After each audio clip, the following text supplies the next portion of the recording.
હું નિમિષા ભાવસાર મારી YouTube channel રૂડુ રસોડુંમાં આપ સૌનું સ્વાગત કરું છું. હવે આજે આપણે આમળાની સિઝન જતી રહેશે તો એના પહેલાં આપણે આમળાની ગોળી બનાવી લઈએ, કારણ કે આખો શિયાળો આપણે આમળાનો જ્યુસ પીધો અને બીજી બધી ઘણી આઈટમો બનાવીને ખાધી, પણ હવે આખું વરસ આપણે આમળાની ગોળી ખાઈ શકીશું, એટલે એને આપણે આજે બનાવી લઈએ. તો આમળા લેવાના અને એને ધોઈ નાખવાના. પૂરું ખાંડ ગોળીને રગદોડવા માટે જોઈશે, આ હિંગ, પછી આ જીરું પાવડર, આ અજમો, આ કાળા મરીનો પાવડર, સૂંઠ, આ સિંધા લૂણ એટલે કાળું મીઠું, સંચળ પણ કહેવાય, અને આ મરી પાવડર અને આ મીઠું, આ ગોળ. આ બધો મસાલો આપણા સ્વાદ અનુસાર ઓછો વધતો કરી શકાય. હવે આપણે આમળાને બાફવા માટે મૂકીશું. તો આ કુકરમાં પાણી લઈ થોડુંક અને બધા આમળા આપણે નાખી દઈશું. હવે કુકર બંધ કરી અને આપણે 2 સીટી વગાડી દઈશું. હવે આપણે ગોળ, છીણેલો ગોળ હોય તો જલ્દી ઓગળી જાય એટલા માટે, કાં તો સમારી લો તો પણ ચાલશે.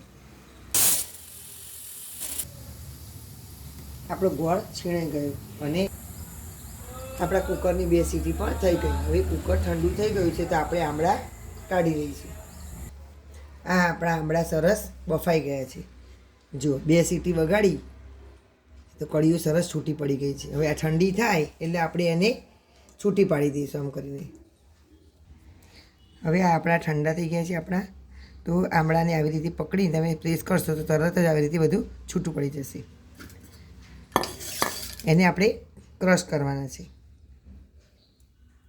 આ આપણા આમળાની બધી ચીરીઓ છૂટી પડી ગઈ છે અને થોડા ઠંડા પણ થઈ ગયા. હવે આને આપણે મિક્સરમાં ક્રશ કરી લઈશું. આ આપણા આમળાની પેસ્ટ તૈયાર થઈ ગઈ. એને આપણે જે તાવડીમાં આપણે બનાવવાની હોય એમાં લઈ લઈએ.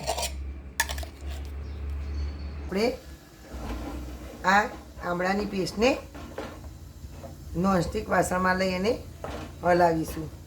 એનું થોડું પાણી બળી જાય ત્યાં સુધી આપણે એને હલાવવાની. અને આમાં સ્ટીલનું વાસણ કાં તો નોનસ્ટિકનું વાસણ જ લેવાનું, એલ્યુમિનિયમનું કે લોખંડનું વાસણ લેવાનું નહીં, કારણ કે આમળાની ખટાશથી એમાંથી કલર છૂટશે અને કાળો પેસ્ટ થઈ જશે. આમળાની ખટાશથી એલ્યુમિનિયમ મિક્સ થાય એટલે એમાં કાળું થાય અને લોખંડમાં પણ કાળાશ પકડે, એટલે નોનસ્ટિક કાં તો સ્ટીલ લેવાનું.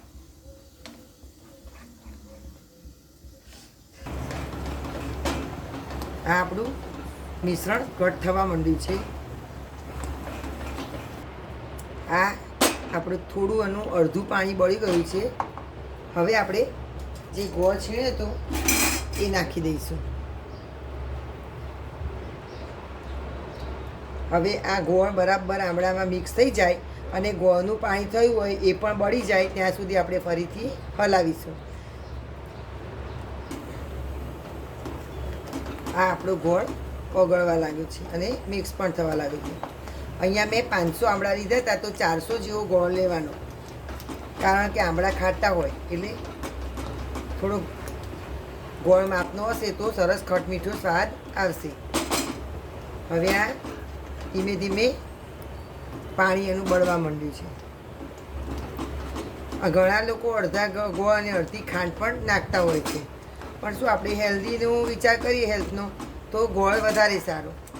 ખાંડ તો આપણે ઉપર રગદોળવાની જ છે એટલે અંદર બધો ગોળ નાખીએ તો સારું. આ આપણું પેસ્ટ સરસ ઘાટું થવા માંડ્યું છે. પાણી લગભગ 80થી 90% જેટલું બળી ગયું છે.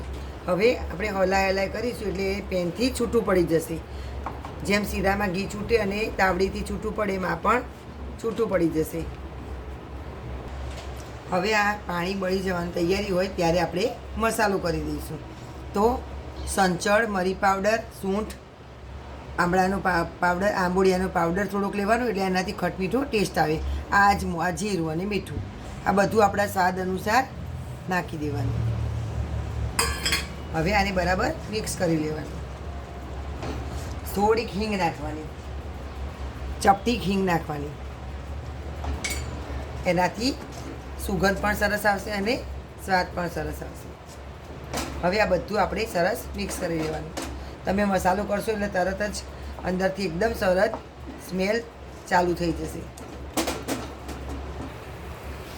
આ આપણું મિશ્રણ સરસ થઈ ગયું છે. જો તાવડીથી એકદમ સહેજે ચોટતું નથી તાવડીમાં, ગોળ ગોળ ફરે એટલે આ હવે કમ્પ્લીટ થઈ ગયું કહેવાય. આપણે શીરો બનાવીએ, શીરાથી થોડુંક હાર્ડ બનાવવાનું. શીરો થોડો આપણો ઢીલો હોય, એમાં પાણીનો ભાગ હોય એટલે એને આનાથી પણ વધારે, જામ કરતાં પણ થોડું વધારે ઉકાળવાનું. જામ થોડુંક ઢીલું હોય. આ જુઓ, આ ઠંડુ થશે એટલે ગોળી વળશે સરસ. અને આને હલાવતી વખતે જ્યારે આપણે આંબળા વાટીએ ત્યારે થોડો પાણી નાખવું જ પડે, કારણ કે એમને વટાતા નથી, પેસ્ટ નથી થતી. તો એ વખતે આપણે એને બાળવા માટે થોડી વાર લાગે છે. અને જેમ શીરામાં છાંટા ઉડે એમ આમાં છાંટા ઉડે છે. એટલે ઊંડું વાસણ લેવાનું અને ધ્યાનથી હલાવવાનું. આ આપણું પૂરણ ઠંડુ થઈ ગયું છે. તો આવી રીતે તમને જે સાઈઝ અનુકૂળ આવતી હોય એ સાઈઝની આવી રીતે ગોળી વાળી દેવાની. અને પછી એને તરત જ આવી રીતે બુરુખાંડમાં રગદોડી અને મૂકી દેવાની. આવી રીતે આપણે બધી ગોળીઓ વાળી લઈશું.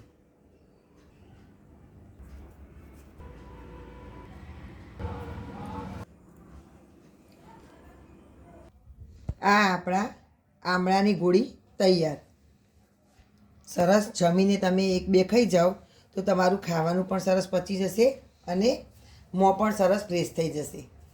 તો આ તમને રેસીપી પસંદ આવી હોય તો મારી યુટ્યુબ રૂડું રસોડુંને સબસ્ક્રાઈબ કરજો, બેલ આઇકોન પર પ્રેસ કરશો તો આવનારી વાનગી તમને જોવા મળતી રહેશે. અને તમારા ફ્રેન્ડ સાથે શેર કરવાનું ભૂલતા નહીં. પ્લીઝ પ્લીઝ પ્લીઝ ચોક્કસ શેર કરશો અને કોમેન્ટ પણ કરશો તો મને ખબર પડે કે કેવી બની છે.